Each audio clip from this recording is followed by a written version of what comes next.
اختلافات سے گھبرا کر یکسانی و یک رنگی کے لیے بے چین نہ ہو۔ اس دنیا کا تو سارا کارخانہ ہی اختلاف اور امتیاز اور تنوع کی بدولت چل رہا ہے۔ مثال کے طور پر تمہارے سامنے نمایاں ترین نشانیاں یہ رات اور دن ہیں جو روز تم پر طاری ہوتے رہتے ہیں۔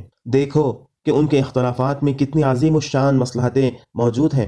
اگر تم پر ہمیشہ ایک ہی حالت طاری رہے تو کیا یہ دنیا چل سکتی تھی؟ بس جس طرح تم دیکھ رہے ہو کہ عالم طبیعیات میں فرق اور اختلاف اور امتیاز کے ساتھ بے شمار مصلحتیں وابستہ ہیں، اسی طرح انسانی مزاجوں اور خیالات اور رجحانات میں بھی جو فرق و امتیاز پایا جاتا ہے وہ بڑی مصلحتوں کا حامل ہے۔ خیر اس میں نہیں کہ اللہ تعالیٰ اپنی فوق الفطری مداخلت سے اس کو مٹا کر سب انسانوں کو جبراً نیک اور مومن بنا دے، یا کافروں اور فاسقوں کو ہلاک کر کے دنیا میں صرف اہل ایمان و طاعت ہی کو باقی رکھے۔ اس کی خواہش کرنا تو اتنا ہی غلط ہے جتنا یہ خواہش کرنا کہ صرف دن ہی دن رہا کرے، رات کی تاریکی سرے سے کبھی تاری ہی نہ ہو۔